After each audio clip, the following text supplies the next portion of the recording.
Begin Self-Publishing, episode number 2, How to Self-Publish an eBook. Interested in self-publishing but don't know where to start? Want to get your book onto Amazon? Want to hold your paperback book in your hands? Learn how on the Begin Self-Publishing podcast with your host, Tim Lewis.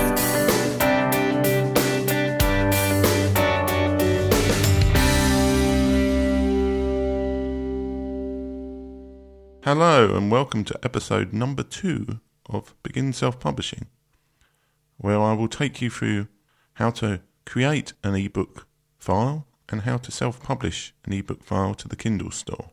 In my opinion, the best place to start is to self-publish an ebook onto the Amazon store using a service called Kindle Direct Publishing, otherwise known as KDP. Ebooks have a number of advantages over other books. The first reason, which is the reason that attracted me first to ebooks, is they are substantially more profitable than with paper books. Due to the costs of printing a paperback book, ebooks have the advantage of having considerably more revenue for each sale. So even though they tend to be considerably cheaper, the actual amount of money that either the publisher or the self-publisher makes from an ebook is substantially more than from a paperback book. Ebooks are also easier to change than a paperback book. There is a facility in the Kindle and other devices to update ebooks automatically, though the person who actually bought the book does not need to take the new version. Ebooks can also be considerably shorter than paperbacks. Due to the printing requirements of a paperback book, it can't be below a certain length. It's also a lot easier, in my opinion, to learn the business side of things with an ebook, rather than worrying about the vagaries of paperback book distribution and trying to get your book into bookstores. So I would always recommend everybody starts with self-publishing an ebook. So what is an ebook? Ebooks are a relatively new creation. They've only existed for about 10 to 15 years. The format of an ebook is a set of pages that are very similar in design to a website, all bundled into a compressed file. If you've ever used a PC or a Mac and heard of something called a zip file, which is the compressed file format, then most of the ebook formats are very similar to that. They don't have the .zip extension. But for example, if you take a ePub file, rename it to a .zip file, you can then open it and see the files inside it, much the same way you could with a zip file. I wouldn't necessarily recommend doing this to your only copy of your ePub file, because there are special rules about how ePub files are formatted internally, which is probably beyond the course of this podcast to describe. When people talk about ebook formats, there are 3 main varieties that people generally discuss. ePub, which is an open standard-based format for ebooks, which is used by everybody apart from Amazon. Mobi, which is a format which Amazon uses, which is based on a format used by a company called Mobi Pocket, which was popular around the time when the first Kindle devices were introduced, which is similar to a ePub file in terms of content. Mobi is a file format that I believe really only Amazon uses anymore. Even they are trying to get away from Mobi. They have introduced a new format called KF8, which is more similar to ePub, but has not yet really taken off. With their new format, you can do things like embed videos into your Amazon ebook. I'm sure at some point in the next few years, the KF8 standard will start to replace Mobi in general. But for now, Mobi is the one that you want to use if you want to release to Amazon. The third format of file, which is used if you download a free book from a website or somewhere like that, which is really designed as a print format, is known as PDF. It was created by the company called Adobe. This is a great format for print books because it gives you a nice fixed format with all the effects. The problem is that with an ebook, the very nature of it is similar to a website. You really have no idea what device that ebook is going to end up being displayed on. Additionally, it's generally good form with ebooks to leave most of the fonts and sizing choices up to the actual reader of the book, rather than imposing your choices onto the reader, which is what the PDF format does. So in general, leave the PDF version for the print paperback version of the book you want to create later. So how do you go about creating all these files?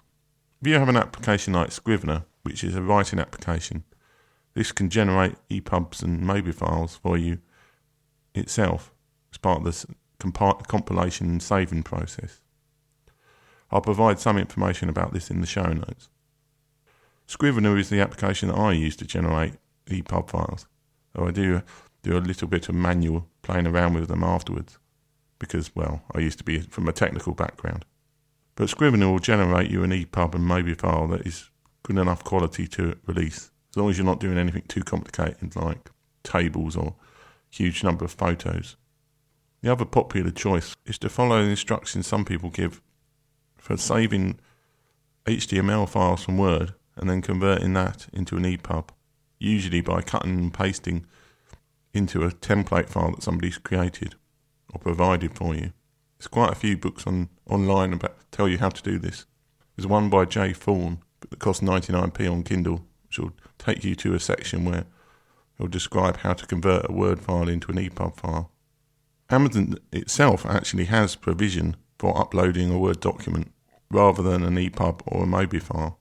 Personally, I would not upload a Word document directly to Amazon. Word is, again, like PDF, designed for creating print documents. A much nicer way of doing it would be to use a service like Draft2Digital. Draft2Digital was designed as a service for releasing your book to other ebook stores apart from Amazon. But it does have the nice feature that if you upload a Word or other file to Draft2Digital, you can actually download the ePub file it produces out the back of it. You could then convert this to a Mobi file and upload that to Amazon yourself. ePub and Mobi aren't that different in formats apart from a little level of encryption. There is also a program that Amazon provide called Kindle Gen, which will generate a Mobi file out of an ePub file. And it also, if you install the Kindle Previewer app, show you what it would look like on various Amazon devices. And there are quite a few Amazon Kindle devices, all shapes and sizes. It'll also show you what it looks like on an iPad and an iPhone. Again, I'll put some information about this in the show notes. The other possibility, which an awful lot of people use, is just to pay somebody to format your ebooks for you. This will make sense, perhaps, if you want to also create a print book from your book. None of the skills required to actually create an ebook are that difficult, but there is a technical level of knowledge that you may want to outsource this. Depending on the quality and general level of scamminess of the person you're paying to format your ebook, this shouldn't cost you that much to actually do. Personally, if I didn't format my ebooks myself, and I wanted to pay somebody else to do it, I would go to an organisation like the Alliance of Independent Authors, which is a whole selection of freelance services listed that you can make use of.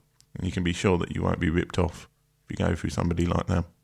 For free resources, show notes, and other helpful content, join the community at beginselfpublishing.com. Once you have a Mobi file, you can sign up to the kdp.amazon.com site. The initial sign-up process requires information about the publishing company. This can be just you. Personally, I created a separate company for my publishing, but then I created a company for other things as well. There's no need to create a publishing company or do anything along those lines. You can just self-publish as yourself. Certainly no cost required to actually sign up for the kdp.amazon scheme. The other area which may confuse you in signing up for the Amazon KDP scheme is that it requires bank account details, and it needs what are called IBAN numbers. Depending on your bank, these will probably be displayed on your bank statements. As I just set up a new company, I had a considerable amount of effort finding out what the IBAN number was for my bank account. If you have your bank statements with you, they should provide you with the IBAN number for your bank account. This is like an international bank account number because bank account details do change from country to country across the world. If you are based outside the United States, then you will probably want to fill in the tax information section. The reason this is important is because the US has something called withholdings tax. They automatically will take 30% of your ebook royalties off as tax. Now, depending on what country you are, there may be a tax agreement with the US. The United Kingdom certainly has one, but you'll need to fill in the tax information to ensure that the United States does not take 30% of your income straight away. Depending on your motives for self-publishing, this may or may not be important. Certainly if you're just experimenting with formatting, you don't need to worry about this for now. But if you seriously want to make money out of ebooks, you probably want to make sure that you don't pay withholding tax if you don't have to. Once you're set up your KDP Direct Publishing account, you can then go to your bookshelf and add a new title.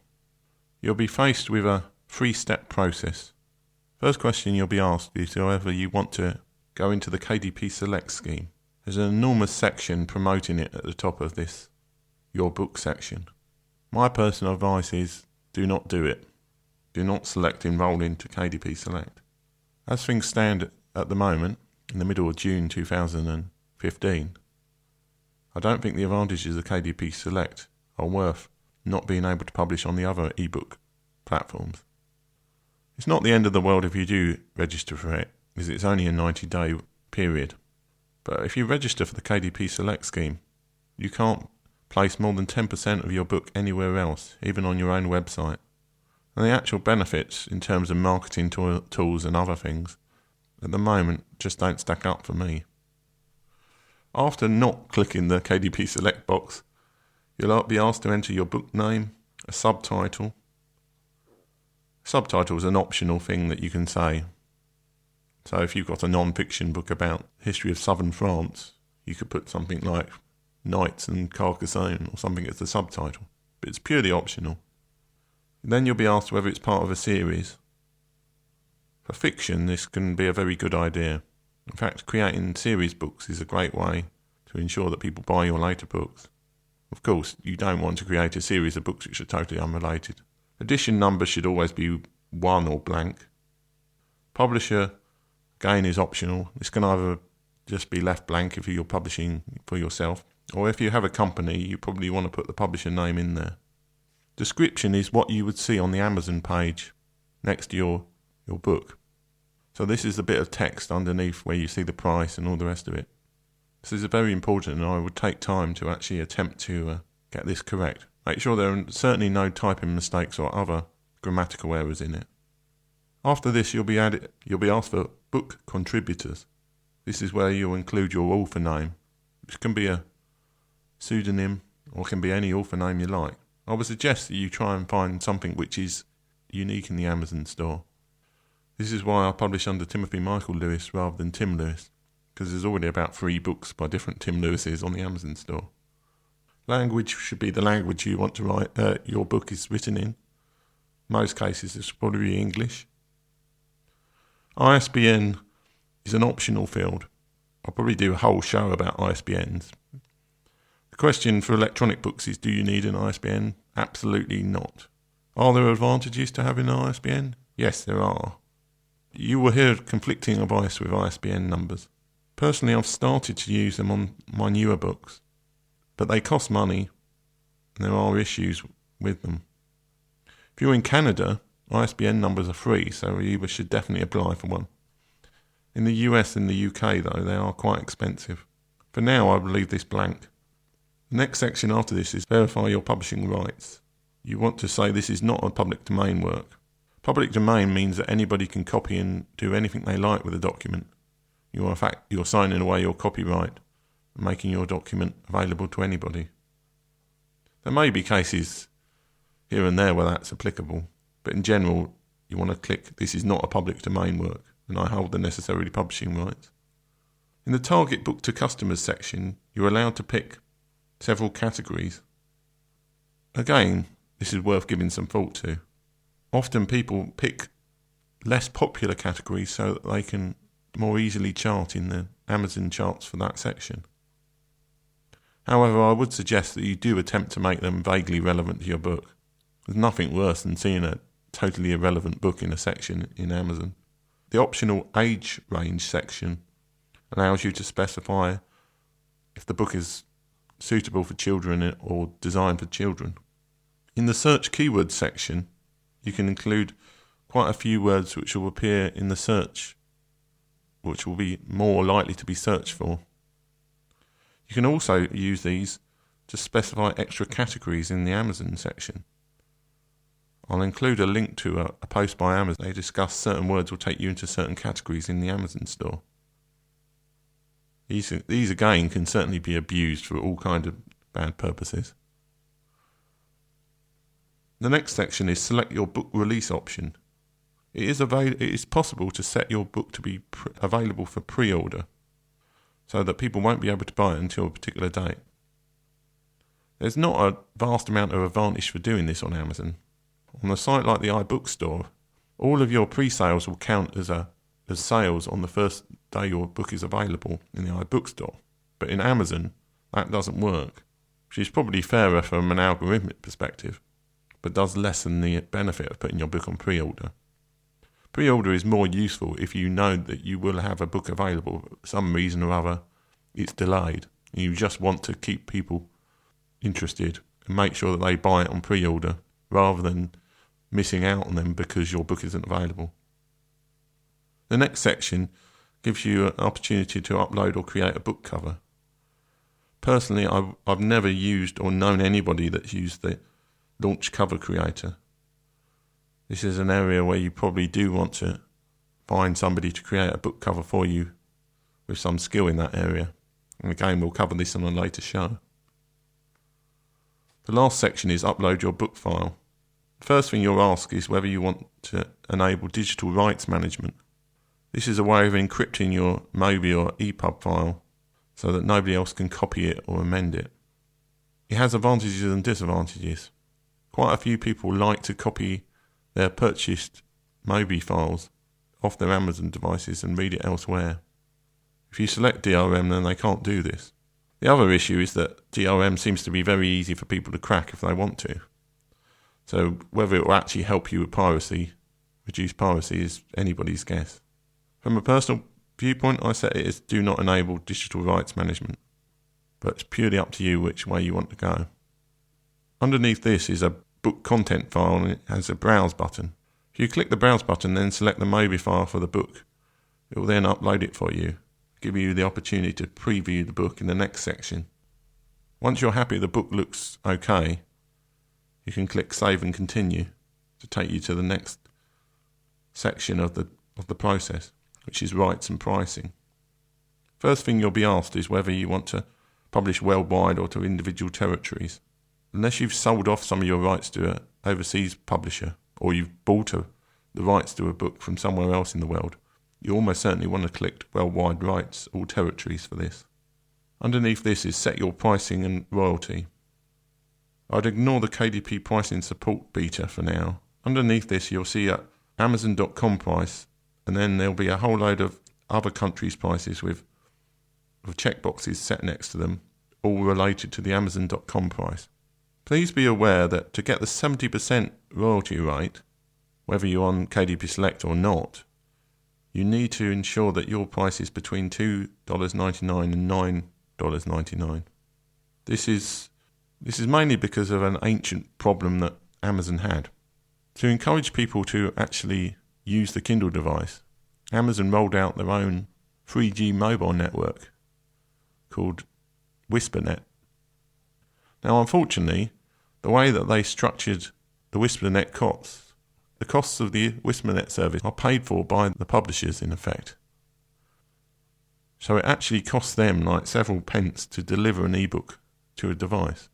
In these current days of Wi-Fi downloads, this seems ridiculous, but Amazon charges for the delivery costs of their ebooks. Now, unfortunately, below $2.99, Amazon doesn't charge delivery costs because they would take up too much of the cost of actually delivering the book. But they provide a 35% royalty rate instead. Another chunk of this is that Amazon wants to discourage people from releasing short or low-value books so it can make money back on the WhisperNet service. This is why you can't directly set a price for free on Amazon, though there are ways to get around this, which I'll take you through in a later show.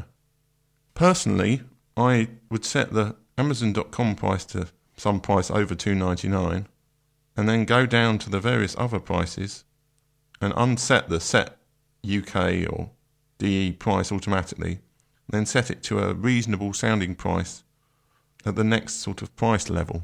So, for example, if you set the $2.99 USD price and it automatically set the UK price as $1.89 or $1.87 or something like that, I would change it to $1.99. You don't have to do this, and it really depends on where you think you want to market the book. But I go down and I change all of the prices individually. Again, this depends. If you're going to be mucking about with your US price on a regular basis, this is a lot of work to go down and change the other price. But personally, I think you just want to have reasonable sounding prices on all the other stores.